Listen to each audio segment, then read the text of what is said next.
person salita. Pero unang-una sa lahat, thank you so much guys. Thank you so much talaga. Thank you Lord, thank you Holy Spirit, thank you Jesus. Thank you Father, thank you everyone.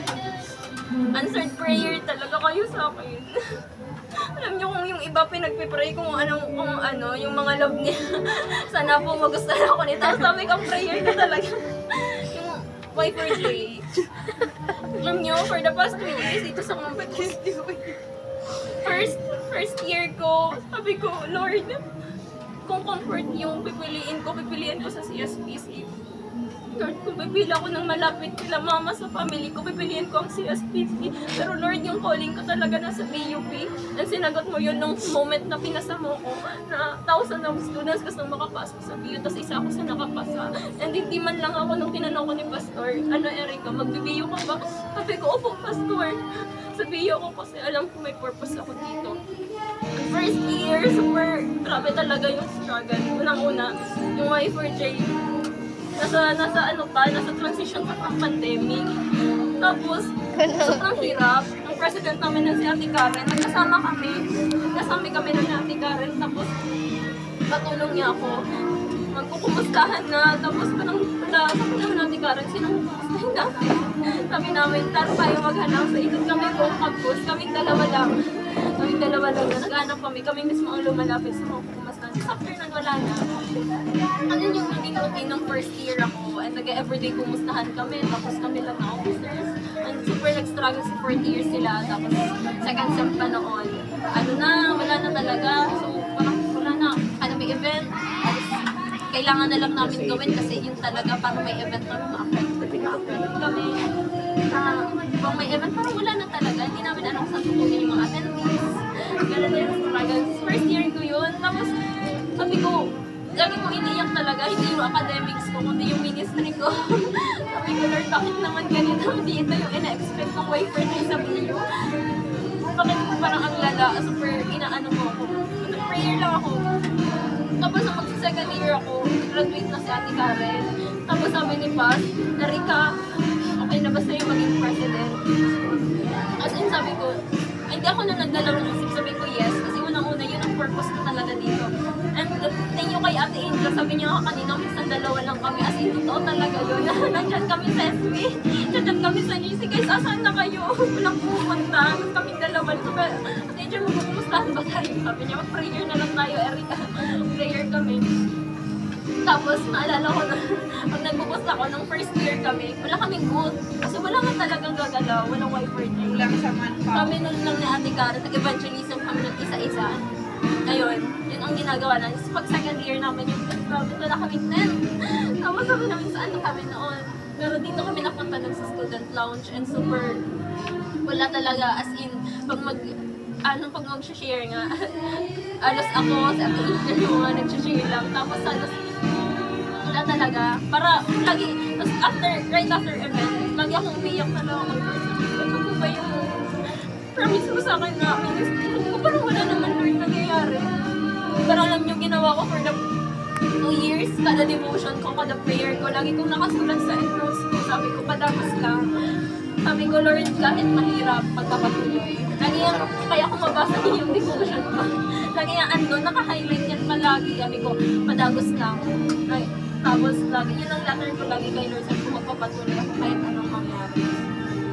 And grabe yung struggle talaga ng Youth for Jesus. Up until this year. Actually, bago pa tong year na to, gusto ko mag-chat kay Pastor. Sa namin, sabi ko, parang president ulit ako. Sabi ko parang, kung pwede lang kung may choice na, ayoko talaga. Kasi sabi ko, wala namang nangyayari. Parang sabi ko, wala naman. Ganun pa rin, nasa stagnant pa rin, parang na-stagnant pa din siya. Pero sabi ko, still praying, prayer, kung magpapatuloy pa din. Hanggang sa, ayun, second sem na. Ang naman namin, officers, akala ko reflection sa bus, bakit nagtitas niya wala ako ng sa officers. Tapos, super, wala pa, si Kuya Bernabe, hindi pa siya nagka-confirm. Si Kuya Aloy, hindi pa din siya. Tapos, sabi ko sa mga officers, and yan talaga yung isa sa naging struggle. But thank you Lord kasi talagang nag-yes sila. So thank you Kuya Bernabe. And thank you Kuya Alay. Alam ni Kuya Alay na nag-meeting kami, hindi pa siya nagko-confirm na mag-officer. Kuya, sige na. Ganun nangyari. Ganun yung nangyari. But thank you kasi diba? Ito pala yung ano. And thank you Lord kasi ito yung breakthrough ng Youth for Jesus ngayon. And September pa lang, grabe na, napaka-amazing ni Lord kasi simula ng membership. Thank you Lord talaga at natuloy, binush namin yung membership na, yung opening ng membership. And praise it kasi ang daming mga nagpe-members doon na up until now. Kaya yun, nandito. And nung nag-GA, first time yun talaga. Pero thank you Lord kasi nagulat ako nun kasi kung alam niyo lang, yung event ng Viper Train, hindi kami yung pinupuntahan. Kami mismo yung aabang. Naalala mo yun natin dyan, aabang kami. Tapos ano oras na hindi pa kami nag-start kasi kunti lang yung attendee. Kaya super na-bless ako nun sa inyo na nakita ko ng GA. Wala kaming mga Ang attendee. dami natin. Yes, doon ko din nakita si Kuya Alay doon. But, ayun, nakakatuwa kasi nag-GA. And hanggang ngayon. Thank you guys. Thank you kasi nakakakaba actually talaga yung gagawin natin. Kasi sabi ko, parang may naging, grabe pala yung naging issue sa Facebook. Palagpagulat. Sabi ko, Lord, may tatanggap pa ba?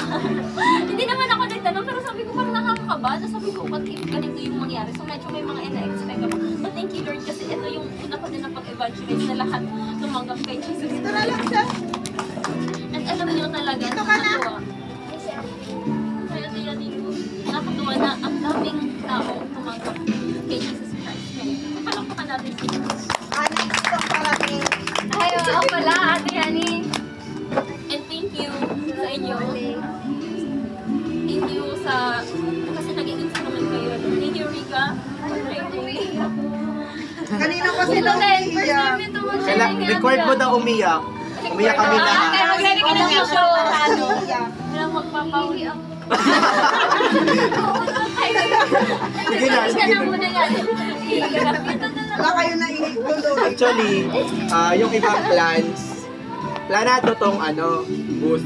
Yung iba, on the spot, community press.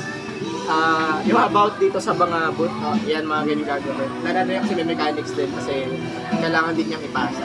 And salamat yung mga biglaang hindi naman talaga nakalagay sa sa mga volunteers, pero kila Sandro, kila salamat na naging bahagi kayo biglaan. Bigla kayong naging salamat. And yung iba naman na biglang makapag-share, salamat sa pag-yes. And salamat din sa pag-participate. Actually, hindi planado yung yung palaro kahapon ng officers. Wala yun. Wala siya. And gusto lang namin ibalik din yung pasasalamat sa inyo dahil sa participation. Kaya naisip namin ni Press na bigyan natin ng isang oras. Kayo naman, yung mga volunteers and officers na